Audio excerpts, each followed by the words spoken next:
বাংলাদেশ আর্মির আরাকান দখল। এবার মিয়ানমারের যুদ্ধবিধ্বস্ত আরাকান বা রাখাইন প্রদেশকে বাংলাদেশের সাথে অঙ্গীভূত করার প্রস্তাব এসেছে।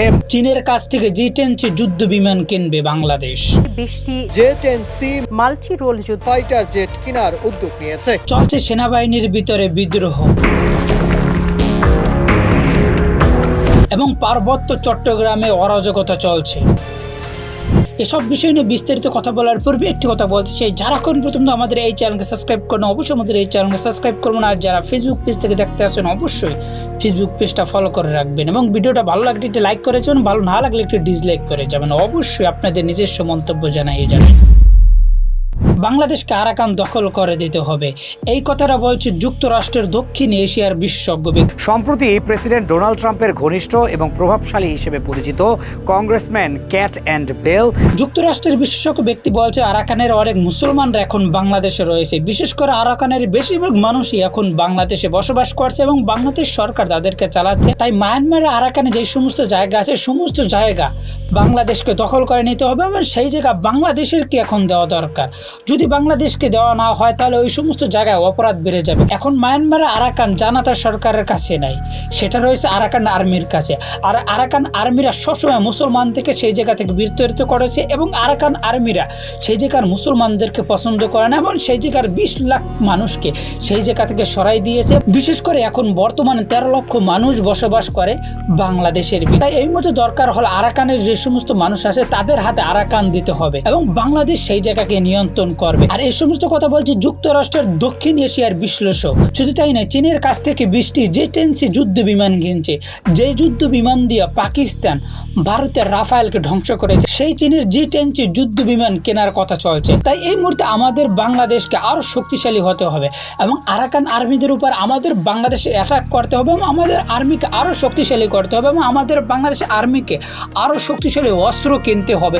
ট্যাঙ্ক থেকে শুরু করে যাবতীয় জিনিস যুদ্ধ করতে লাগে সমস্ত জিনিস আমাদেরকে কিনতে হবে এবং সেই সমস্ত কাজ আমাদেরকে এখনই করতে হবে। আর আমাদের বাংলাদেশে আকাশ প্রতিরক্ষা বলতে কিছুই নেই। আকাশ প্রতিরক্ষা বলতে শুধু কয়েকটি যুদ্ধ বিমান রয়েছে, সেটা হচ্ছে 70 এবং 80 দশকের যুদ্ধ বিমান, 3 জেনারেশন যুদ্ধ বিমান এখন আমাদের বাংলাদেশ যুদ্ধ করছে। যে যুদ্ধ বিমানগুলোর অধিকাংশ যুদ্ধ বিমান বিশ্বের সমস্ত রাষ্ট্রগুলো ব্যবহার করাই বাদ দিয়ে দিয়েছে, এমন কিছু যুদ্ধ বিমান রয়েছে এবং কয়েকদিন পর পর আমাদের বাংলাদেশে একের পর এক যুদ্ধ বিমান ব্লাস্ট হয়। সেটা হলো এই সমস্ত যুদ্ধ বিমান, যে সমস্ত যুদ্ধ বিমানের ভিতরে আধুনিক কোনো প্রযুক্তি নেই, অটোমেটিক সিস্টেম নাই, যে যুদ্ধ বিমান দ্বারা এখন যুদ্ধ করা কোনোভাবেই সম্ভব না, যে যুদ্ধ বিমানগুলো দিয়ে সরাসরি কোনো এক জায়গাতে অ্যাটাক করা তো দূরের কথা, সেই সমস্ত যুদ্ধ বিমান দিয়ে বোমা ফালা হতে হয় হাত দিয়ে, এমন কিছু আমাদের বাংলাদেশের যুদ্ধ বিমানে রয়েছে। তাই আমাদের বাংলাদেশ আকাশ প্রতিরক্ষা অনেক শক্তিশালী করতে হবে। আর আমাদের বাংলাদেশ আকাশ প্রতিরক্ষা কতটা দুর্বল এবং আকাশ প্রতিরক্ষা কিভাবে শক্তিশালী করা যাবে এই বিষয় নিয়ে আমার একটা 2টি ডকুমেন্টারি ভিডিও আছে, যাদের দেখতে মন চায় দিয়ে দেবো এবং ভিডিও ডিসক্রিপশনে দিয়ে দেবো, যাদের দেখতে মন চায় গিয়ে দেখতে পারেন। বিস্তারিত সেই জায়গায় কথা বলেছি কিভাবে আমাদের বাংলাদেশের আকাশ প্রতিরক্ষা শক্তিশালী করতে হবে এবং ভবিষ্যৎ কিভাবে পরিকল্পনা করতে হবে সেই সমস্ত কথা বলেছি। আমার দেশের মুসলিম সাংবাদিক মাহমুদুর রহমান সে বলেছে আমাদের বাংলাদেশের পার্বত্য চট্টগ্রামে শান্তি বাহিনী বলতে কিছুই নেই। শান্তি বাহিনীর কথা যে আমরা কয়েকদিন পর পর শুনতে এবং পার্বত্য চট্টগ্রাম বিভিন্ন অস্থিরতা চলছে, সেই অস্থিরতার পিছনে আমাদের বাংলাদেশের সেনাবাহিনী রয়েছে।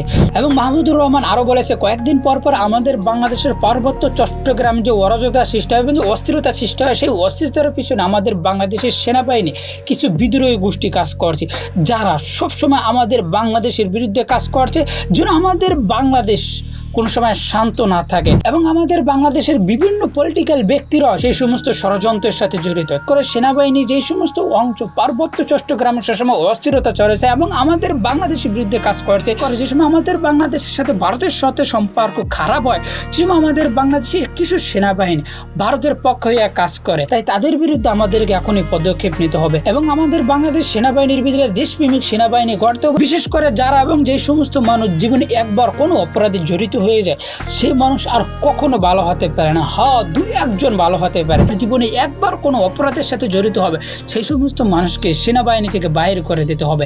এবং যে সমস্ত পলিটিক্যাল অ্যাক্টিভিস্ট এবং পলিটিক্যাল মানুষ এবং বিভিন্ন রাজনীতি ব্যক্তিরা যারা জীবনে অপরাধের সাথে জড়িত হবে তারা আর ওই অপরাধ থেকে বাইর হতে পারে না। এবং আমাদের বাংলাদেশের কোনো রাজনীতিবিদ দুধের দোয়া তুলসী বেদা না। আপনি যে দলের কথা বলেন, আওয়ামী লীগ, বিএনপি, জামাত, হেফাজত, আপনি যার কথাই বলেন, এবং পার্বত্য চট্টগ্রামকে যারা অস্থির করছে এবং অস্থিরতা ছড়াই দিচ্ছে এবং বিভিন্ন অরাজকতা করছে তাদেরকে সেনাবাহিনী থেকে সরাতে হবে।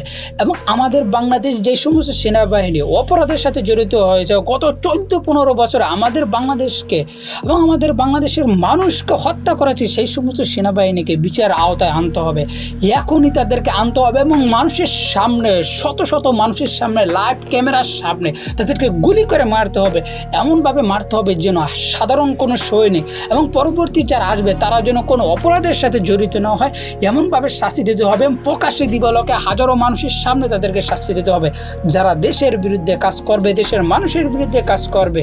এবং বিশেষ করে আমাদের বাংলাদেশে কোনো সরকারের দালালি করবে সেই কুকুরের বাচ্চাগুলো আরকে সেখানেই মারতে হবে। আরাকান দখল করতে হবে। আরাকান দখল করার জন্য সেনাবাহিনীকে যেমন শক্তিশালী করতে হবে এবং সাথে সাথে আরও নতুন করে নিয়োগ দিতে হবে। আমাদের এমন কিছু পদক্ষেপ নিতে হবে যেন বিশ্বের সামনে কোনো সময় আমাদের বাংলাদেশ মাথা নত না করে, সেভাবে আমাদের বাংলাদেশ সেনাবাহিনী কাজ করতে হবে। আর আমাদের বাংলাদেশের সার্বভৌমত্ব টিকে রয়েছে সেনাবাহিনীর উপর দিয়ে, তাই সেনাবাহিনীকে শক্তিশালী করতে হবে। আমাদের বাংলাদেশের জাতিসংঘে শুধু সেনাবাহিনী যায়, সেভাবে আমাদের বাংলাদেশ সেনাবাহিনীকে আরও ট্রেনিং দিতে হবে এবং বিশ্বের সেরা তালিকায় আমাদের বাংলাদেশ সেনাবাহিনীকে নিয়ে যেতে হবে। এবং এই ভিডিওতে বাংলাদেশের আকাশ প্রতিরক্ষা বিষয় নিয়ে যে কথা বললাম, আমাদের বাংলাদেশ আকাশ প্রতিরক্ষা এতটাই দুর্বল, আমাদের বাংলাদেশের উপর যদি কোনো রাষ্ট্র যদি অ্যাটাক করে, বিশেষ করে মায়ানমারের কথা বলি, মায়ানমার যদি অ্যাটাক করে তাহলে আমাদের বাংলাদেশের আকাশ প্রতিরক্ষা এতটাই দুর্বল আমরা একদিনে পর্যন্ত টিকতে পারবো না। চীনের কাছ থেকে 20টি জেট-এনসি যুদ্ধ বিমান কেনার কথা চলছে, সেগুলো অতি দ্রুত আমাদের বাংলাদেশ আনতে হবে। এবং পার্বত্য চট্টগ্রামে যে সমস্ত সেনাবাহিনী দেশের বিরুদ্ধে কাজ করছে এবং দেশের বিরুদ্ধে অরাজকতা সৃষ্টি করছে এবং ভারতের পক্ষে দালালি করছে, এবং ডিজিএফআইয়ের অনেক মানুষ এখন ভারতের পক্ষে কথা বলছে এবং ভারতের পক্ষে দালালি করছে, তাই তাদের কাছ থেকে আমাদেরকে সতর্ক থাকতে হবে। তাই ভালো থাকবেন, সুস্থ থাকবেন, চ্যানেলের পাশে থাকবেন। যারা এখন আমাদের এই চ্যানেলকে সাবস্ক্রাইব করুন, অবশ্যই চ্যানেলকে সাবস্ক্রাইব করবেন। আর যারা ফেসবুক পেজ থেকে দেখতে আসেন অবশ্যই ফেসবুক পেজটা ফলো করে রাখবেন। নিজস্ব কোনো মন্তব্য থাকলে অবশ্যই নিচে কমেন্ট করে যাবেন। বিশেষ করে এই ভিডিওতে যে সমস্ত বিষয় নিয়ে কথা বলছি, এই সমস্ত বিষয় নিয়ে আপনার কি মন্তব্য, একেবারে মন খুলে মন্তব্য করো, অবশ্যই আমাদেরকে জানাই যাবেন।